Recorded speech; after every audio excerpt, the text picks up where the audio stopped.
So that was the end of the film.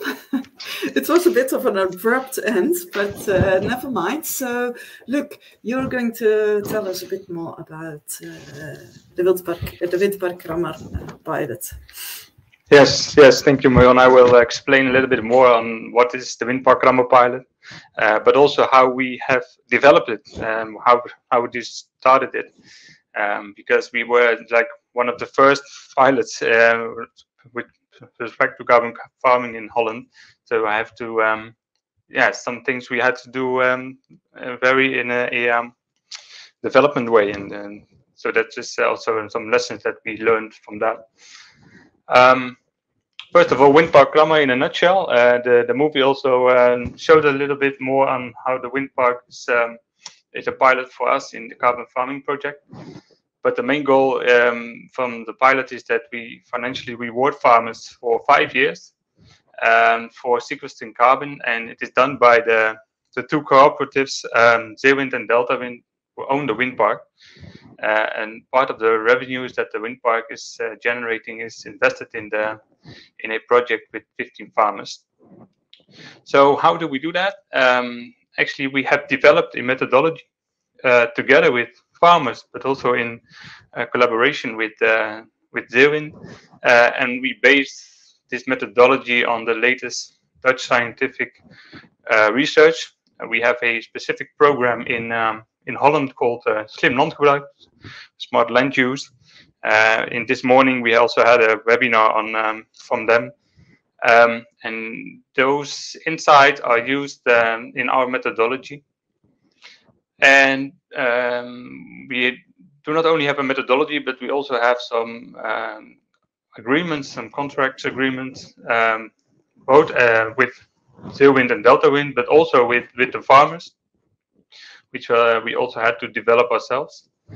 And what is also special is that we have a hybrid reward, which means that 70% of the payments are based on effort. If a farmer is showing that he has done some carbon farming measures, then 70% is paid out on effort based, and 30% is also result based. So we also aim to measure and quantify the amount of carbon that has been stored and sequestered in soils, and we hopefully will see some results in 5 and possibly 10 years when we have the samples, and hopefully we can also do a result-based payment. So in the end, we have 15 farmers. They participate with 617 hectares, and we aim to sequester 2,750 tons of CO2 in 5 years. And with a potential extra income in these 5 years per farmer is about 20,000 euros. So first, I want to start with how did we do this? How did we start with this project? Because it was one of the first in Holland. We first set up the organization of this project, which is, I think, crucial in this sense that we as the ZLTO are the intermediate party in this pilot. On the one hand, we have an agreement with Zeeuwind that gives us some. For 5 years, we have made some crucial agreements on how much carbon, but also on financial, but also on reporting. What are the main things that ZLTO has to organize? And then on the other hand, we made individual agreements with the farmers. And in this organization, we facilitate the payment and the sequestration from the farmers to Zeeuwind and Deltawind. But the agreements are not enough. Of course, we also need a set of rules, the methodology that, on the one hand, describes what measures a farmer can take, what is the quantification, what is the amount of carbon that we dedicate to some measures. But also, we need to have a set of rules on how to monitor and how to do the sampling and the soil analysis. And another big important part is about risk mitigation, because in the 5 years it is a long-term agreement, which means that you have to think of what happens when a farmer for one reason is not able to continue this project. What will you do? And these are also important parts that you have to describe on the beforehand and not during the project. So these are all included in our methodology. And we started actually with in October 2019, where we had the intention to start a project together. And then we developed it with a small working group of farmers, us from ZLTO, a few experts, and Zeeuwind was also involved in this development project. And that's what I just described. We had to set up the methodology, we had to set up the contracts, what are the appointments that you make together, but also what are the criteria for the farmers, because we cannot include all farmers in this region. We had to come up with this a list of criteria that on the basis that we can select farmers in the next phase. So we started then the acquisition phase when we had some agreements on the methodology and the contract, and we had an open call for farmers that were located nearby the wind park. And based on this open call, farmers could express their interest, and we had more interest than we had places for farmers to start in this project. So we had to select 15 farmers, which we did based on the location, which was of course an important element, but also on motivation and the competence of the farmers. Are they able to take the measures and to change their farm management in the coming 5 years? And we also did a check on the communication and the willingness to communicate about this project. So that was in October 2019 we started. In March 2020 we reached an agreement with both Zeeuwind and Delta Wind, and with the farmers, of course. And that was also a very special moment, because this agreement was very, very special for us. It was one of the biggest pilot projects in Holland, where farmers are rewarded for carbon sequestration. But it was also very special because it was at the beginning, the start of the COVID-19 crisis.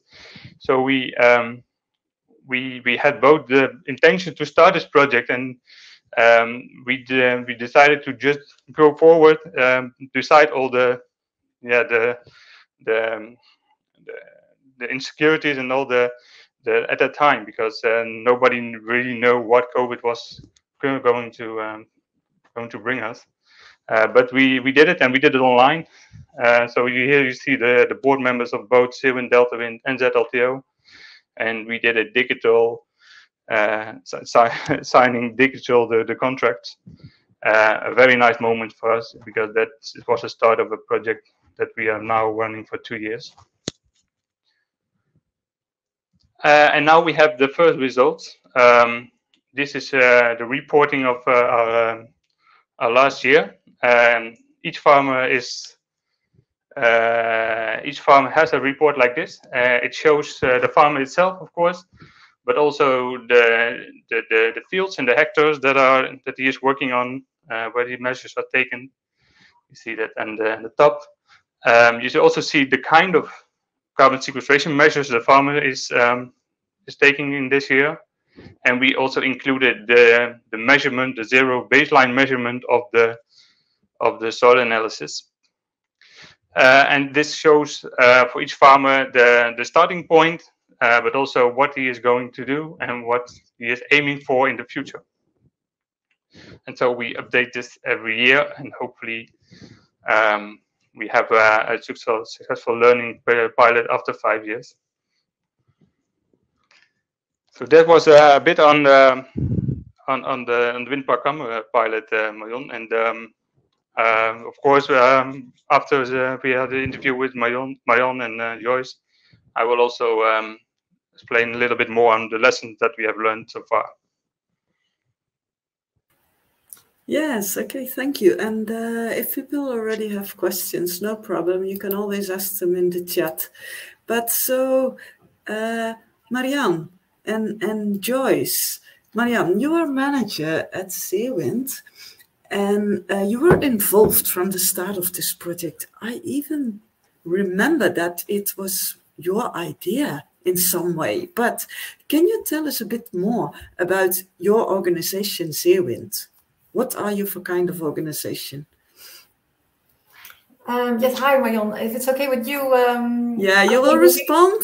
And you will check with Marianne if you don't know anything, if you're not sure, Joyce. Sure.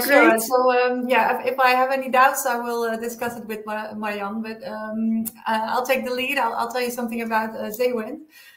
So yes, my name is Joyce Gijslink, and I work at the marketing and communications department at Zeeuwind. And well, actually, we are a professional cooperative for sustainable energy, and we were founded in 1987. So next year we celebrate our 35th anniversary. Our goal is to stimulate the use of energy from sun, wind, or other sustainable sources in the province of Zeeland. We have 71 wind turbines and 2 large solar parks, and we are also involved with a lot of sustainable initiatives in the province. You can think of solar parks on rooftops from companies, yeah, all sorts of things. We have 2,900 members, and our assets are about 14 million euro. And well, that makes us the largest energy cooperative in the Netherlands. Great. That's very special in Zeeland. So, and then what was your motivation as Zeeuwind to start this carbon farming project and to start financially rewarding farmers for carbon sequestration? Yes, as I said before, we started as an energy cooperative mainly focused on stimulating wind energy and later on also energy from the sun. However, that alone is not enough to slow down climate change. So we are constantly exploring other innovative options to improve the quality of our environment. So that means we also explore collaborations between partners that we haven't been there before. So our goal is not to only improve the quality of the environment, but also to share these profits with the environment. Because if you think about it, a large wind park has a lot of impact on the environment and the people surrounding. So we want to compensate the environment and the people living and working there. And we want to do that in a sustainable way. So around Wind Park Kramer, there are a lot of farmers. So we decided to think about how can we work together with them and help them become more sustainable.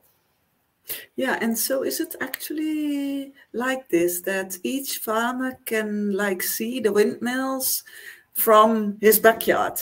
Yes, exactly. Yeah. Yeah, great. And so, but then, yeah, how do you as an organization, as Zeeuwind, benefit from this pilot project?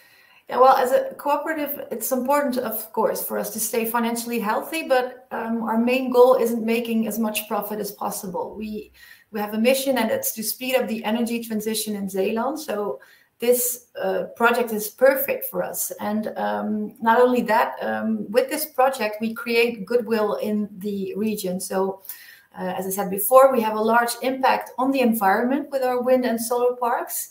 And even though we already have 71 wind turbines, we are far from done. So as the impact of our projects is significant and the cooperation with the environment and its people is really important, we need to work together. So we can like turn around the feeling of people saying, oh, not in my backyard. Like, okay, yes, please have the wind turbine in my backyard because I can also profit from it. So yeah, that's the whole benefit for us as a cooperative.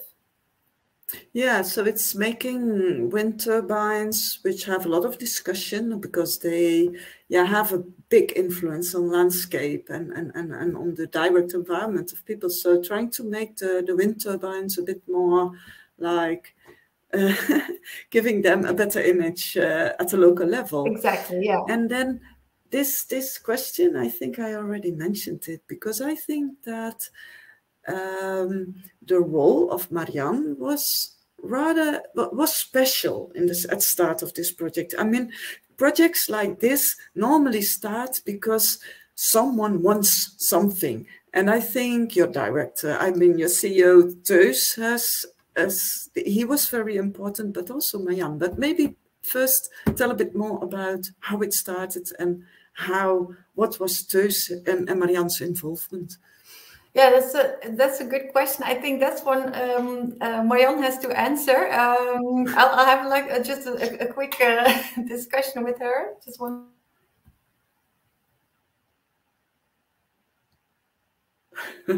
So this needs a chat. Yeah, we know a bit, Luc, how it started, but we'll wait.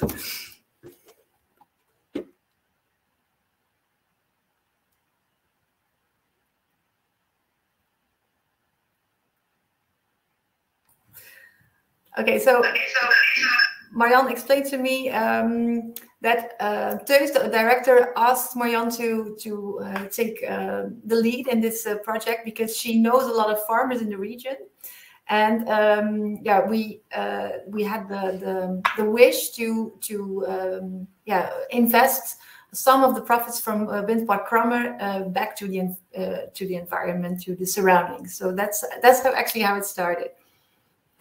Yeah, great. So Teus had that idea, yeah. And he knew that it was in good hands with Marianne. Yes. Yeah, exactly.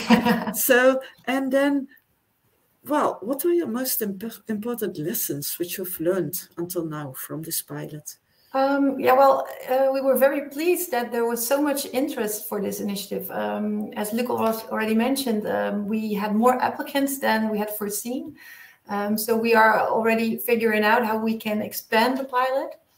Another thing we are still figuring out is how we can secure these developments once the pilot is over. So we want to keep the farmers going as it comes to carbon sequestration, so that not only after 5 years to say, okay, pilot's done, let's go back to our traditional ways. But yeah, the initiative only started a year ago, so we still have 4 years to go, and there are still a lot of lessons to be learned. So we still learn along the way. Yeah, but it's good to hear that you're already thinking about how to continue after 5 years, and maybe also about expanding the project. That's great. Any other future plans? Sorry. That's okay. Any other future plans? We are thinking about scaling up this initiative because we have a lot of interest in the province from other farmers, and we're also thinking about starting a so-called CO2 bank where we can put together people who are interested in these kind of things. But these developments are still very premature, so we are still working on them together with Zetteltheel. Yeah. And when you talk about scaling up, it is when you start a new wind park somewhere, or maybe another kind of industry of energy park. Then this would be an option again to collaborate with farmers in the direct region. Yeah, great, thank you. So I don't have any questions in the chat yet, so I think we can now move back to Luc. And thank you, Joyce, and stay online because I'm sure there will be questions. All right, thank you so much. Yes, it's very nice to hear the view of you, Zeeuwind, and I will also share some very early lessons and learned so far.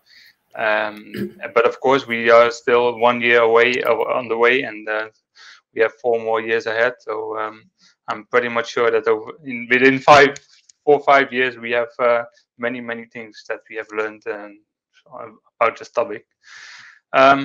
So I will explain some lessons learned based on 3 themes. One is the lessons learned from the farmer's perspective. One is the lessons learned from a more climate perspective.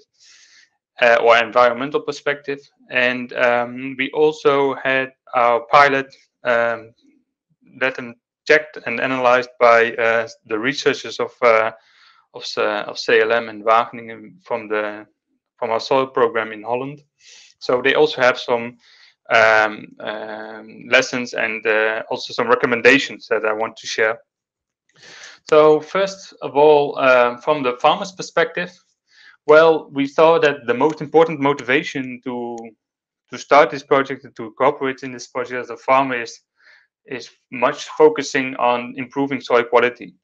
And that is, of course, for farmers in Zeeland, one of the most important reasons to work on soil and working on these measures, because they believe that carbon sequestration measures really are needed to maintain and keep soil quality in the future and to provide food production in the future. What we also saw, and we had these discussions with farmers as well, is that there is a lot of knowledge still needs to be developed regarding soil organic carbon, especially the practical part. What are different kind of measures? How do they affect? What is the best practices also on different kind of carbon sequestration measures? And we see also a lot of different farm systems that also have different kind of practices that they can apply in their farm. And there's a lot of curiosity around farmers in getting more insight in soil processes and also the interactions between different parts of soils. So how is the soil biodiversity affecting carbon sequestration, or the other way around? So there's a lot of willingness to gain more insight. And then another one, a very important one, is that farmers really mention is that they wanted to get the entrepreneurship and the craftsmanship should be at the top, because they do not want to have different measures that are obligated. For example, they just want to determine themselves how to achieve a better soil quality, or how to achieve a better soil organic matter in the soils, and just not. They are really afraid that if governments or other ones are telling them which kind of measure they have to take. So we should rely on the entrepreneurship and also the craftsmanship of farmers. Yeah, this is much focusing on realizing goals instead of imposing some specific measures. We also saw some very experiences with conflicting legislation, and very frustrating if you want to increase soil organic carbon and the legislation is not really in benefit or supporting this goal. And the direct financial incentive is important, especially to achieve some appreciation from the local environment and from local people, so to express themselves as a solution instead of a problem with respect to climate change. So these direct financial incentives are very important to stimulate sustainable practices. And then last but not least is also that the cost-benefit analysis of carbon sequestration is mostly negative. So we see that most measures that a farmer has to take for increasing soil organic carbon, they have a very negative cost balance, and but it is also very diversified. It depends on what kind of measures you take, but also on how to interpret the different kind of measures as a farmer.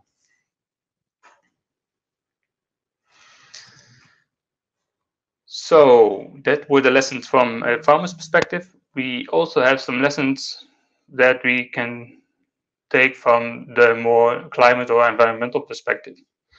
I think it is also mentioned a lot of the times at this conference, but it has some multiple co-benefits. It is also explained in the new movie, especially in Zeeland. For example, the water retention is very important. If you are not able to have some water capacity, then you need to make sure that the soil itself can retain a lot of water.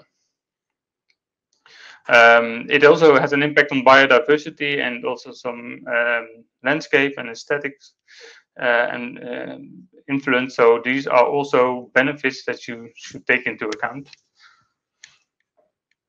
We see from the plans that the farmers has made on sequestration in soils that we see that the sequestration per hectare is about 0.5 to 1 ton of CO2 per hectare per year, which is, with all due respect, not that high in relation to, for example, the capacity of other soils together in relation to what we emit as a society. So the sequestration in soils is important, but it is not the only solution to climate change or to reversing climate change. And we see that there's a lot of the also scientific discussion and knowledge needed with respect to the climate benefits of carbon farming. For example, the effect of the measures on nitrous oxide emissions. We do not know if they have a positive, negative, or neutral balance, and it is important because nitrous oxide is has a very high global warming potential. Then there's also little scientific knowledge available on when you combine different kind of carbon sequestration measures. We do not know if different measures also lead to more or even lower carbon sequestration. And the effect of tillage, produced or non-tillage, is also debated in science, and we still do not know the really direct effect of it in Holland or in situations in arable crop or in dairy. And then I come at the final point, is the lessons learned that we had our pilot being investigated by researchers from some scientific institute in Holland. They have analyzed our methodology and our pilot. They did the interviews with us and with farmers. Also analyzed the methodology that we have developed. There were some conclusions. Well, there is some detection of the carbon increase in 5 years is still very unlikely, or it is at least very hard to detect it. Pretty much when you want to a statistical proof. Then in our methodology, the additionality is not that hard defined yet. We have no strict rules on that, which should be when you want to improve this methodology, then you need to be more specific about that. There is limited leakage effect, which is of course a good thing. The monitoring is mostly based on the social control, and that is on the one hand is good because then you have low monitoring cost, but you also need to be aware of the negative consequences of that. And what we saw is that there was some strong support from farmers to work with this methodology, both on the technical part, so on the measures that the farmer can take. The flexibility to reach your goal is very important. That's related to support from the farmers. There's also some financial support. So they believe that the hybrid rewarding system is beneficial, but also the social impact that this methodology can make is important and is supported by farmers. Then they also made some recommendations that we should combine the soil analysis and the soil measurements with model calculations that might lead to a stronger statistical result after 5 years. And when you expand the project, perhaps in 10 years, you can really say something about the statistical effect of the carbon sequestration. If you want to do a result-based payment, then after 5 years, maybe on the field level, it would be hard, but on the project level, it might still be possible. So maybe that will be something to think about when we pay out on the group level instead on the farm level. And the increase of the duration of the project would be very helpful in tackling the issues we just mentioned. That would be very helpful in perhaps creating more insights and really detecting the increasing soil organic carbon. So, and the last one is, yeah, when you want to upscale projects and do more projects, and you also need to be focused on how to do the monitoring, the controlling. So that was, of course, important for us to have someone checking on our methodology and doing some very helpful recommendations, so we can also improve our project and our future projects. We were one of the first. I think we did a good job by doing a very nice methodology, and also with support from farmers, but also from Zeeuwind and Windpark Rammen. But there's still work to do in the future and developing it even further. And I think that is very nice of being the first. You know a lot, but there's also a lot of things you need to improve. But we can work on that in the next few years.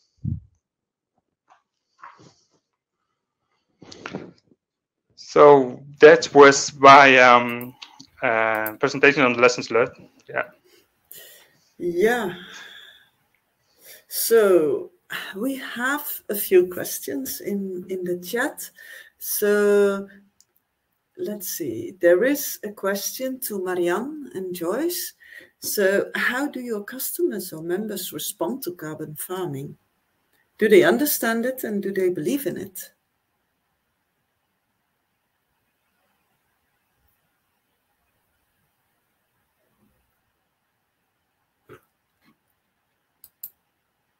So Joyce, probably. Yeah, hi.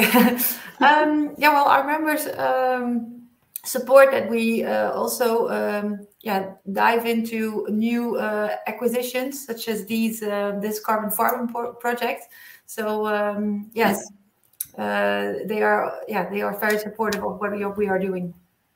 And how do you communicate it with your members?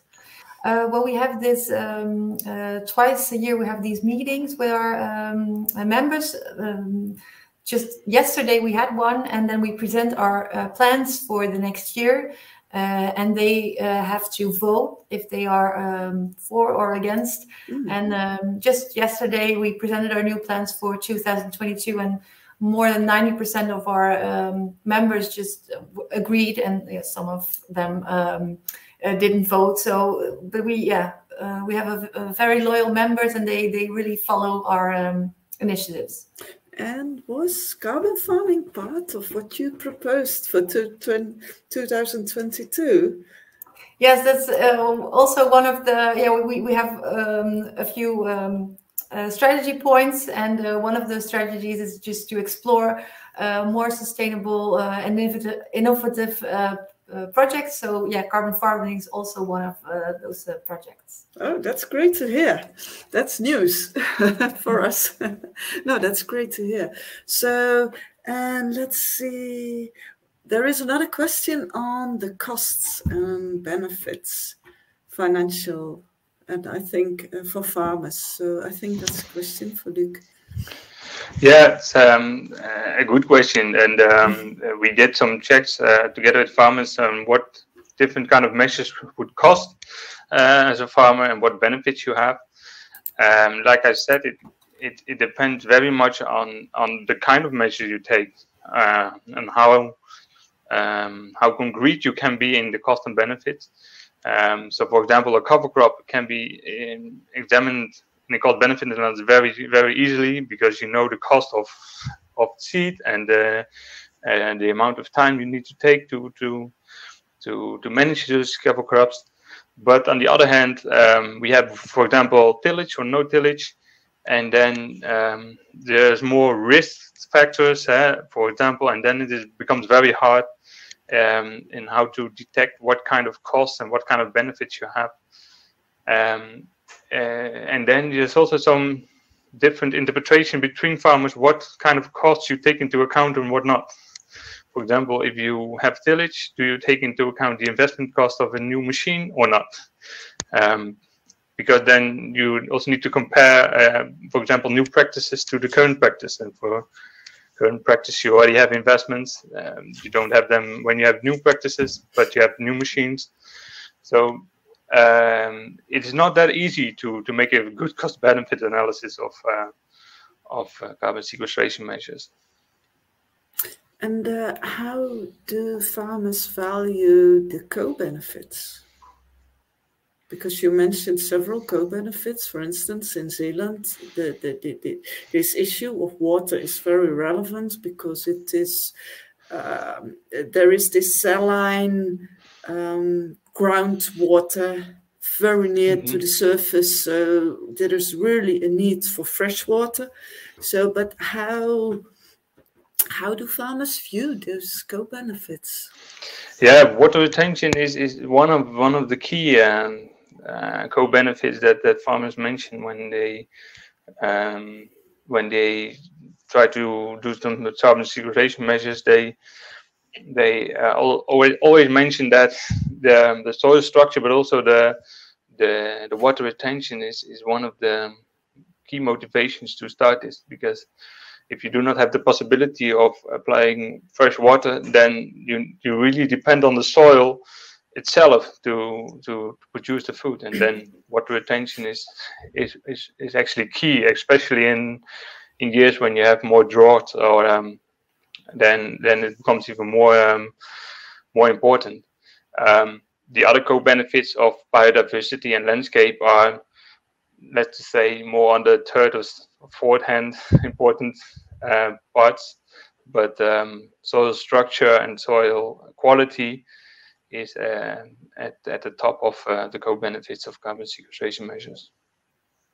Yeah, thanks. And then you mentioned some conflicting regulations, but no, you didn't mention exactly what kind of conflicting regulations. You mentioned the issues. So can you give a few examples? Yeah, yes. We had a farmer that is doing no tillage or reduced tillage, and he was applying manure. And in Holland, we have this legislation that the manure has to be put into the ground. You have to manage the topsoil. Inject. Yeah, you have to put it in there. And he was fined by our authorities because he didn't do that, because of the no tillage practice.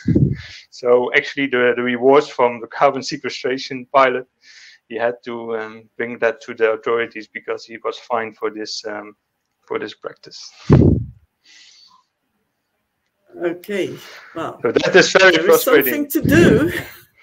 That's frustrating, yeah. So that is something we should bring to the government. And then I have a question, because I don't see any more questions at the moment in the chat. But I have a question to Zeeuwind, because Luc was mentioning a lot of learnings and also a lot of uncertainties. So a lot of uncertainties about how much carbon is sequestered, etc. So what is your position as Zeeuwind in this? I'll just have a quick discussion with Marianne about this, so I'll come back. Good. Yeah, because also, look, you mentioned that it was unlikely to detect the increase in soil carbon. So within 5 years. On the farm level, yeah. At the farm level, yeah.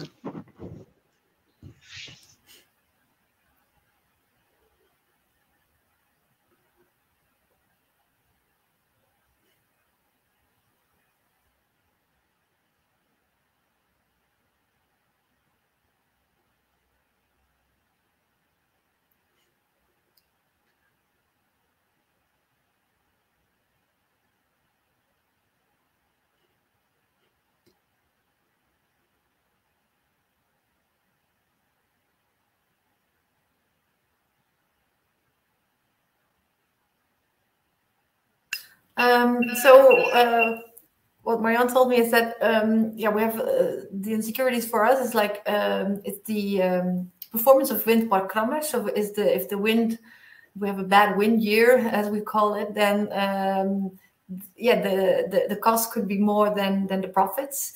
Unfortunately, that hasn't happened. And we remain positive that it won't, but that's an uncertainty, of course. And another one is the thing I mentioned before is that if after 5 years the farmers stop sequestrate the carbon in the soil, then yeah, that's not our goal. So that's also a very big if. What are we going to do about it?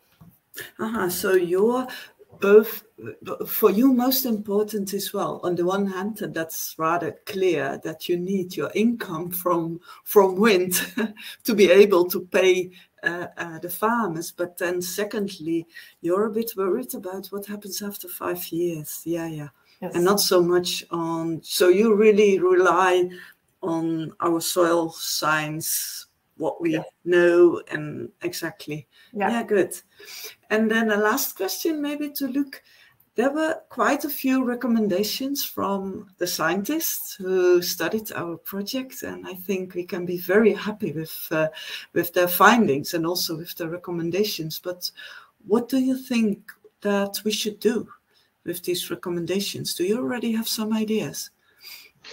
Yeah, one of the main thing is that it would be very hard to detect at the parcel or farm level whether we have an increase in soil organic carbon, but at the group level, we might have enough data to say something about that. But that also requires that the farmers agree that and that the payment is based on the result that they all achieve together. And now they are, well, they have an individual agreement with us, and so that. One of the things that I would like to discuss with the farmers is what if we detect an increase on group level, and is that okay for you if we then, based on the group level, we do a payment, or is it not okay? Because the farmer, you can also say, okay, yeah, then the possibility of free riding, it becomes there, because then some farmers say that I do a lot of efforts, I do a lot of things to increase my soil organic carbon, and my contribution is higher than my neighbor. So it's just one of the things that I wanted to discuss, how do farmers perceive this, and how do they perceive some difficulties or barriers when doing it at a group level or on farm level. Okay. Yes. So I think this was my last question, and I think when there are no more questions, we will finalize this webinar. And I also think that well, we are at the last webinar. Well, there is one other webinar going on, but maybe they're also already ready. So thanks to everybody, thanks to, especially of course now to Luc, to Joyce, to Marianne. Thanks a lot for your contribution, and also for the cooperation, for the very good cooperation with Zeeuwind, because we are very happy. You were the first ones to move, so we are really very happy that we can do this project together with you. And also thanks to our audience, because I think you had a long day. And for me, it was a very, I've listened to several webinars, and I think they were all very interesting. So I really want to thank everyone. And we will put the presentations online on our website, and also the recordings will be shared, I think, next week, in maybe Wednesday. By then, I hope that everything will be there. So thank you, and hope to see you back in other conferences, webinars, whatever, on carbon farming, because this is the final conference of the carbon farming project, but we are not stopping, because it just starts. I think this whole issue of carbon farming and of sustainable soil management and all the challenges that we have. Well, thank you. Thank you. Thank you. Bye. Bye-bye.